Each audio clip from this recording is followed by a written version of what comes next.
Wrigley's Spearmint Chewing Gum, the refreshing, delicious treat that gives you chewing enjoyment, presents for your listening enjoyment, The Lineup.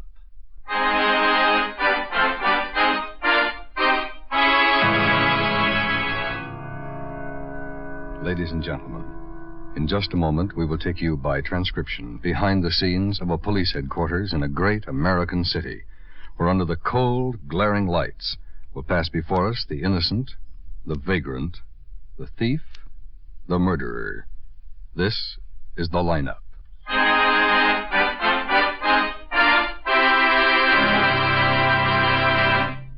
Wrigley's Spearmint Chewing Gum refreshes you. Wrigley's Spearmint Chewing Gum gives you real chewing enjoyment. Yes, for chewing enjoyment plus refreshment, it's Wrigley's Spearmint Chewing Gum. The lively, delicious flavor of Wrigley's Spearmint cools your mouth, helps keep your throat moist, and gives you a nice little lift. The good, smooth chewing of Wrigley's Spearmint helps keep you feeling fresh and alert, adds enjoyment to whatever you're doing. So for chewing enjoyment plus refreshment, treat yourself often to Wrigley's Spearmint Chewing Gum. Healthful, refreshing, delicious.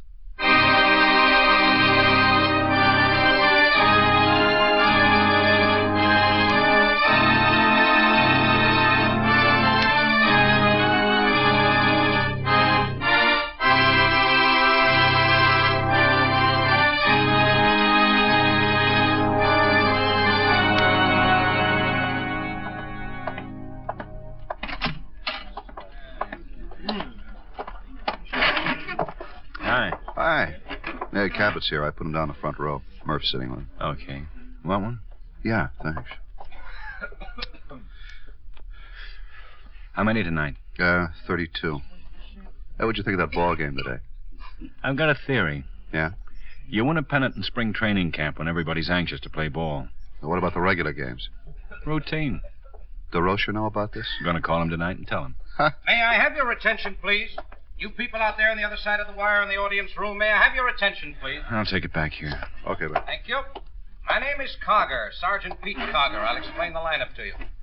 Each of the suspects you will see will be numbered. I'll call off a number, their name, and charge. If you have any questions or identifications, please remember the number assigned to the prisoner as I call his name. At the end of each line, when asked for questions or identifications, call out the number. If you're sure or not too sure of the suspect, have him held. The questions I ask these suspects are merely to get a natural tone of voice, so do not pay too much attention to their answers, as they often lie. All right, bring on the line. Keep it moving, boys. Right over here to the end of the stage. Come on, come on. Now turn and face the front. Hands at your sides. When I call your number, step out to the circle and face the audience. Keep your head up, eyes straight ahead. Talk right out so everybody can hear what you have to say. Number 1, Earl Shell, Grand Theft Auto. Step out, Earl. Right there. Yeah. Now, where do you live? 14 in Arapahoe. Don't look at me, Earl. Look at the audience. That's it. What's the house number there? 1480 Arapahoe. How long you lived in this city? All my life. Are you married? We're separated, but I guess I'm still married. You own a car? No. Driving a new Buick around town a couple of nights ago, weren't you? Yeah. Stand up straight. Take your hands out of your pockets. You own a gun? No. What about the Webley Fosbury automatic you were carrying when the officers arrested you? Not my gun. I don't own it. Never owned a gun in my life. What do you do? Huh? What's your business? How do you make a living? I work in hotels, mostly. Doing what? Last time I hopped bells at the Piermont over on Curtis. How long did that last? 3 weeks. Okay, Earl, step back. Yeah. Number 2, Stanley Goodman, armed robbery. What's your address, Stanley? 216 Comer Avenue. What's that?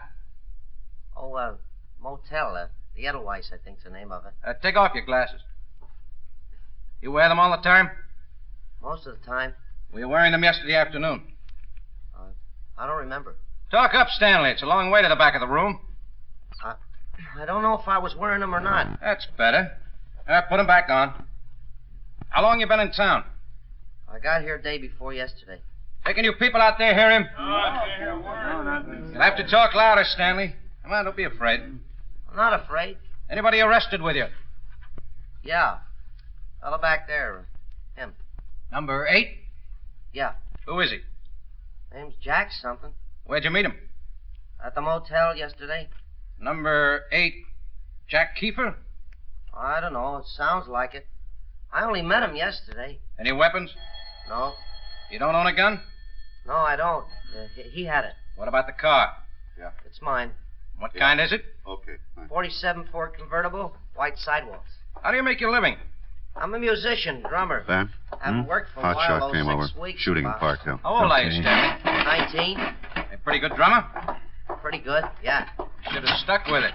I wish I had. 1738 North Albion. Victim's name, Alfred Brown. How bad is it? Dead when they found him, Ben.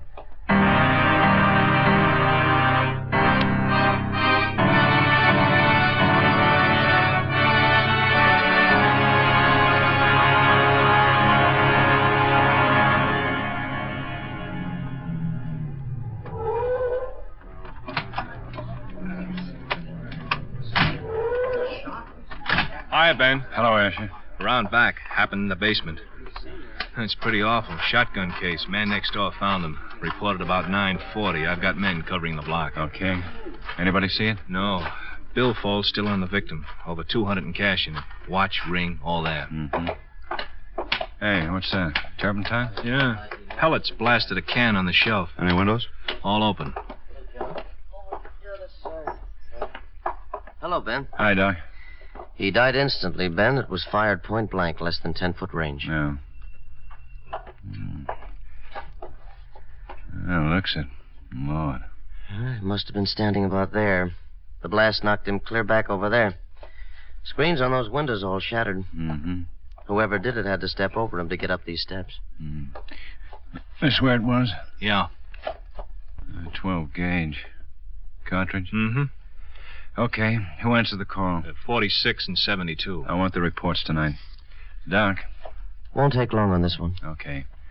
Who reported it, Asher? Well, man next door, Robert Presnell. Says Brown's wife at the movies with his wife. Doesn't know where Brown's son went tonight. Saunders down at the neighborhood theater. Fresnel see the body? Yeah. Can he talk? He's okay.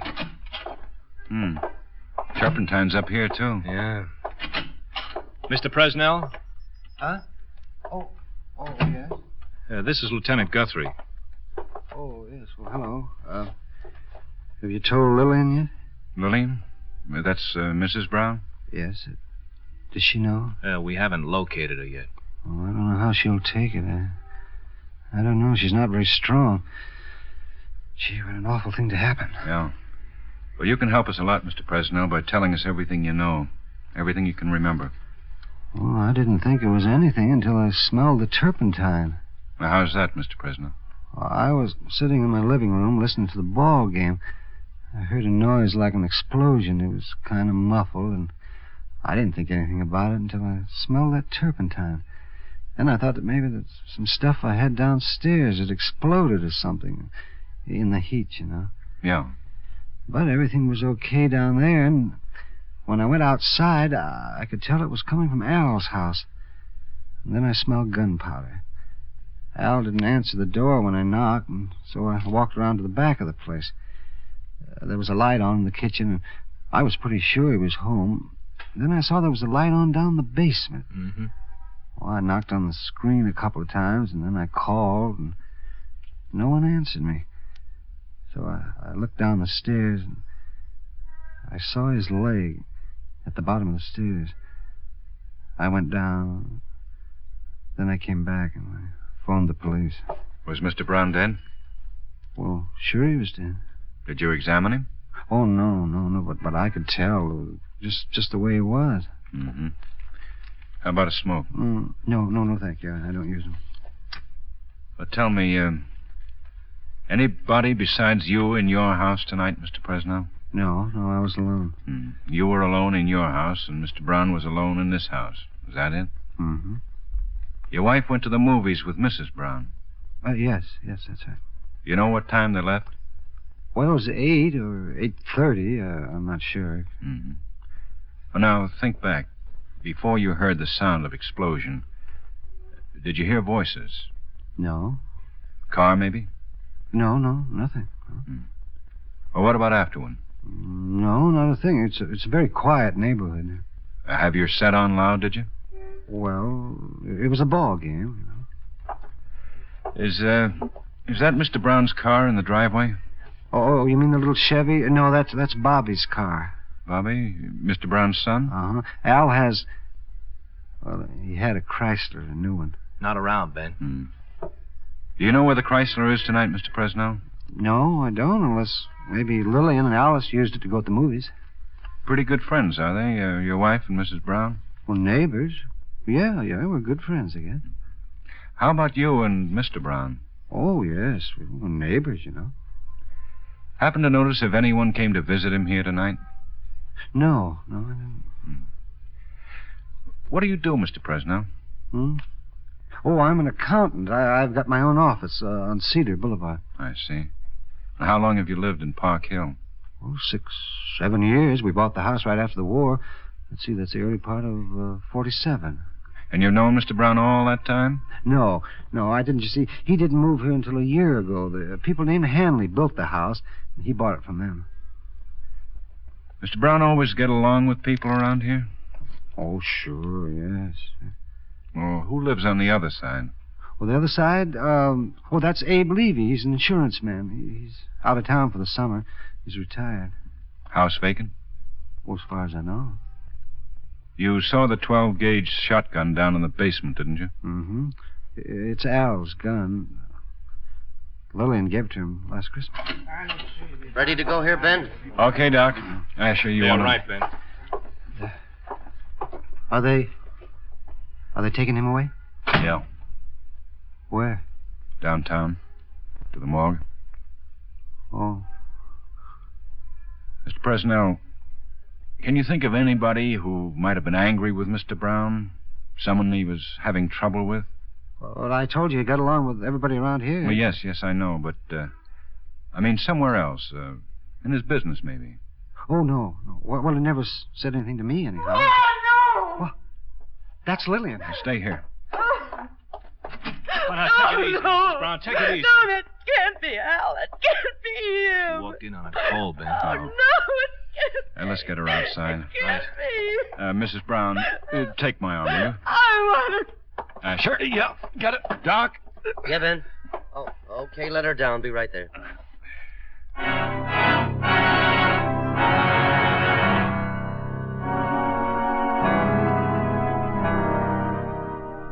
This is Sergeant Carger, Mrs. Brown. How do you do? Hello. Little coffee help, maybe? Well, it's very kind of you, Sergeant. Cream and sugar? Black. Here you go. Thank you. I wish we didn't have to do this, Mrs. Brown. No, I understand. You comfortable? Yes. I'm all right now. Did you have dinner at home with your husband? Yes. We just had cold things. Been such a warm day, nothing much. About what time was that? 6, I guess. And then you went to the show with Mrs. Presnell later on. Yes. Your husband didn't want to go to the show? He doesn't didn't care much for movies, no. Was Bobby home tonight to dinner? No, Al and I ate alone. I see. Bobby telephoned late in the afternoon that he wouldn't be home to dinner. He's good about things like that. Did he say where he was? No, I don't remember. Did he say where he was going to be tonight? I think he said he had a date or something. I don't know. He doesn't know about his father yet. Easy now, easy. Pete, get that window, will you? Oh, yeah. And tell me, your son drives a Chevrolet coupe, is that right, Miss Brown? Yes. The same one that's in the driveway? Yes. Understand you have a new Chrysler in the family. Yes. You didn't take it to the movies? No, we walked. You suppose your son has it? What? Well, it's not inside the garage, and the Chevrolet's there. You suppose Bobby took it tonight? Maybe came back and got it? Oh, I would think so, although his father didn't let him drive the new car much, and he had his own. Or was the Chevrolet in the driveway when you left? Oh, no, Bobby hadn't. You're sure, Mrs. Brown? Yes. Bobby's what, 17? 16. High school? Tremont High. Well, it's past 2, Mrs. Brown. The officer stationed at the house says he hasn't shown up or phoned. You usually stay out late like this? No. Now and then, though, huh? Like all kids. He's very conscientious about things like that. I can't understand Well, why. he'll show up. You have no idea where he is? He just said he had a date. I don't know what girls he takes out. Excuse me. Guthrie. Lab just finished on the gun, Ben. 3 good prints. Yeah? They found 2 more on the basement door, blood-stained. Anything check out? Yeah, with the ones we got on the Chevy. They all belong to the boy.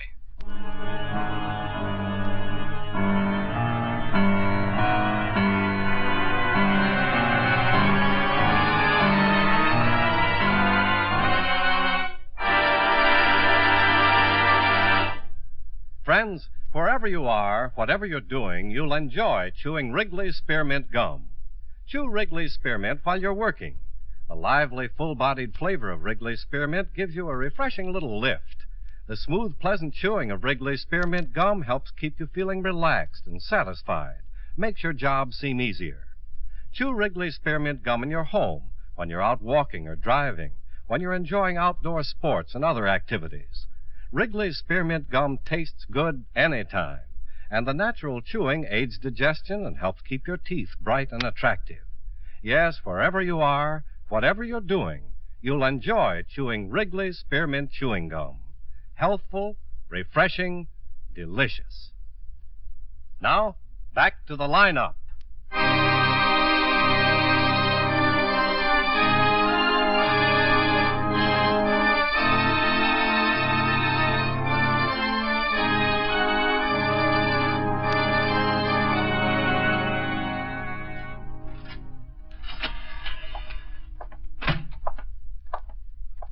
Well, I got an APB out for the boy. You got a license number on the Chrysler? Yeah, supplementary's checking. Shouldn't take too long. Well, he could have gone a long way by now. Yeah. ME finish? Mm-hmm. There it is. Collapse of both. Huh? Ain't that something? He made sure. He sure did make sure. Yeah, Ben. Want to come in here a minute? Right. Ugh. Gosh, I'm bushed. Yeah, me too. You getting hungry? Yeah. What's up? Murph and Crockett can go on out there. Want to call Asher and tell him to get back in? Okay. And here. Well, what's this? Night number from Mrs. Brown's doctor. Better get him out of bed and tell him what's happened. Okay. Anything else? Oh, that'll make it. See you in the morning. Yeah. Night, Pete. Night. Night. How's Mrs. Brown? Oh, same. Doctor finally gave her something. We'll have to talk to her again. Yeah. Fresnel thinks we're barking up the wrong tree. Told me how Bobby and his father play golf every Saturday. Always get along. Mm-hmm. Why do you think he'd do it, Ben? I'd like to ask him. Wouldn't we all? Well, let's do it. Yeah.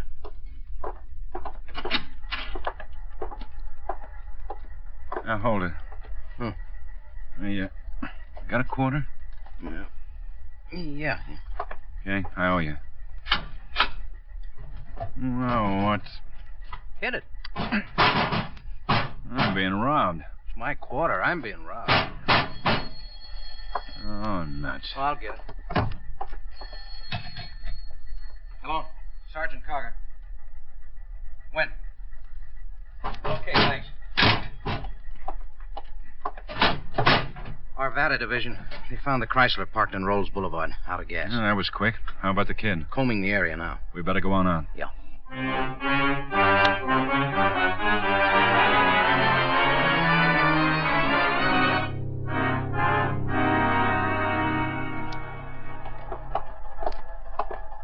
I'm Rassner, Guthrie. How are you? This is Sergeant Cogger. Glad to meet you, sir.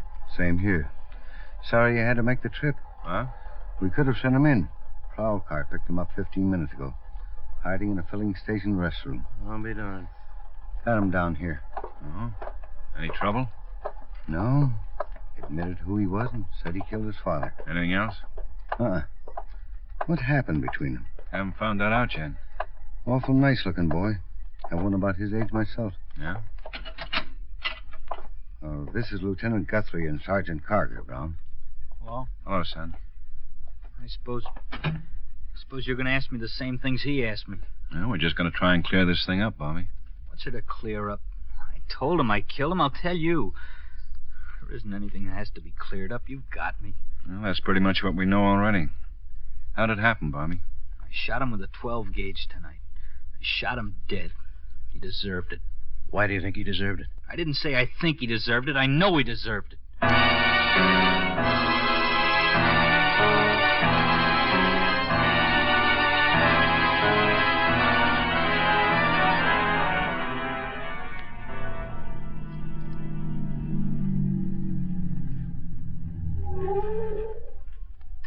Through for the night, Pete? I guess so, Bernie. Where do you want it? Here's all right. I'll park it. All right. All right, Bobby. Sure. Who's going to sign this? Oh, I will. Give me. Long knife? Yeah. Yeah. Well, see you. Yeah.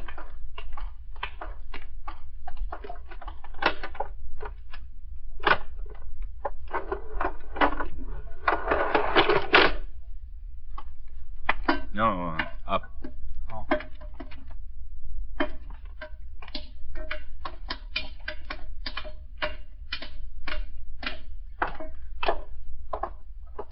In here. Take a seat. Want to get the book, Pete? Yeah. Oh, nothing. All clean, Ben. Okay. Thought you were taking me to jail. You're there. But I mean really in jail. This isn't any jail. You just want to get a few things straightened out before we... I told you in the car I haven't got anything to say. There's nothing to say. Look, you've made that part of it pretty clear. There are just some facts we want to know, nothing more. What do you mean? About what happened tonight. Now, look, you aren't going to leave here or us until we get them. Do you understand? You dry, Ben? No, thanks. Bobby? I don't want any. You got home around 9 o'clock. Is that about right? Yeah. You changed your clothes and got ready for your date? Yeah. Your father was home? You know that. Did you argue with him? Yes. Wouldn't he let you have the car? Oh, that wasn't it at all. That wasn't anywhere near it. Then what was it? Oh, it doesn't matter to you people, to anyone. It's between him and me. I don't know you. You don't know me. There isn't any reason for asking me things like that. I've told you what you need to arrest me. Look, please, just don't try to make me tell you, because I won't tell you. We don't want to make you do anything, Bobby. You've done enough already. It's just that it'll all come out sooner or later. It might be better for you to tell us about it now. Was there something at school? No, it was nothing at school. You getting along all right in school, eh? Sure. What year you in? I'm a junior. Oh, don't suppose you smoke yet. No, I don't. I won't ever smoke. Mm-hmm. A match, Ben? Here you go. Thanks. Look, fellas, I'm awful tired. What happens now? That's up to the court. Oh, I mean, what happens tonight? Now, do I spend the rest of the night in jail or here? Yeah, Ben. I got Bobby Brown in my office. Can you take him over to the main jail and book him now? Be right up. Lieutenant, who found him? Your father? Yeah. Mr. Presnell. Did he look pretty bad? You know how close you were when you pulled the trigger. Yeah, but I didn't look at him when I... Where's Mom? Hospital. What? She's sick? How do you think she'd be, Bobby? Son she loved and cared for all her life. Killed her husband. What kind of a life has your mother got to look forward to now? Did you think about that? Better than with him. I don't understand that. She will. She'll understand it. Your mother? Sure. If you'd seen her the way I saw her tonight, I don't think you'd say that. I don't think you'd say that at all. She feels pretty bad. I did it for her. For your mother? I wouldn't take it because of her. She knew that it was going on, that it had been going on ever since we moved from Chicago. And she didn't say anything to him about it. But you did, is that it? When I came in tonight, he was talking to that woman on the phone. He was telling her he loved... loved her right in Mom's house. Oh. I've seen him with her a couple of times. Once I was at the movies with my girl. We ran into them in the lobby. My own dad out with someone who wasn't my mother. This what started it tonight? I told him he had to stop it, and he said I should mind my own business, that I didn't understand. Then he slapped me. I went down to the basement. I don't know why. We're in the kitchen, and I guess it was the closest place to run to. He followed me down. He came for me. Did he attack you, Bobby? Try to hurt you? He tried to put his arms around me and make up. He wanted to make up, but he didn't want to stop seeing her. Okay, Ben. Yeah. Come on, son.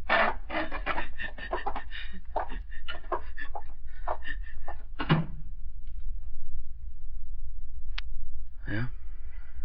Almost 4, Ben. Want a lift? Thanks. I'll walk. Yeah. Night, Pete.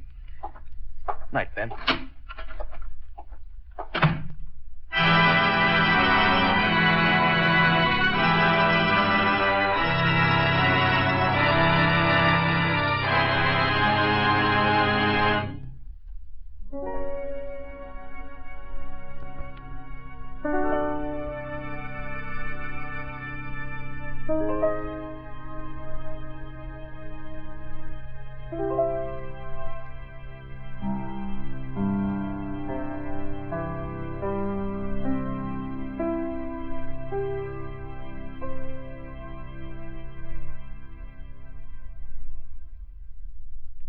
Remember, friends, Wrigley's Spearmint Chewing Gum refreshes you.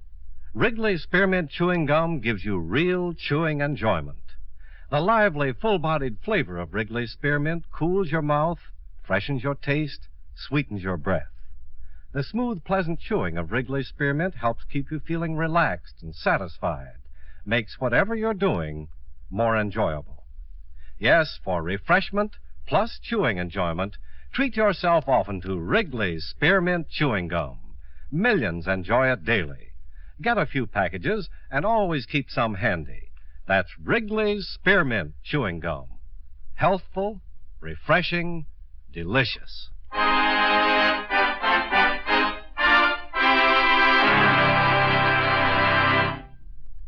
The lineup, where before you pass the innocent, the vagrant, the thief, the murderer. Listen again next week when the makers of Wrigley's Spearmint Chewing Gum again bring you The Lineup. May I have your attention, please?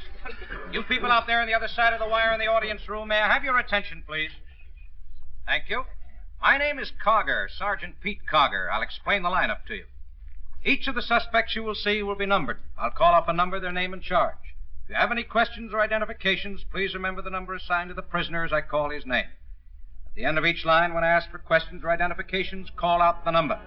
If you're sure or not too sure of the suspect, have him held. The officers will do the same.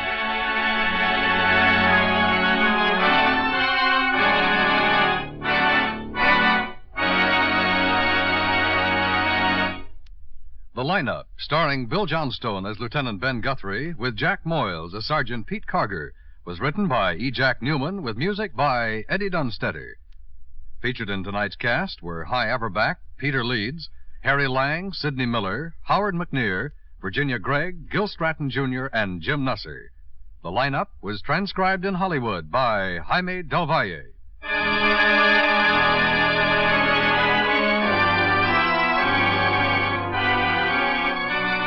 This is the CBS Radio Network.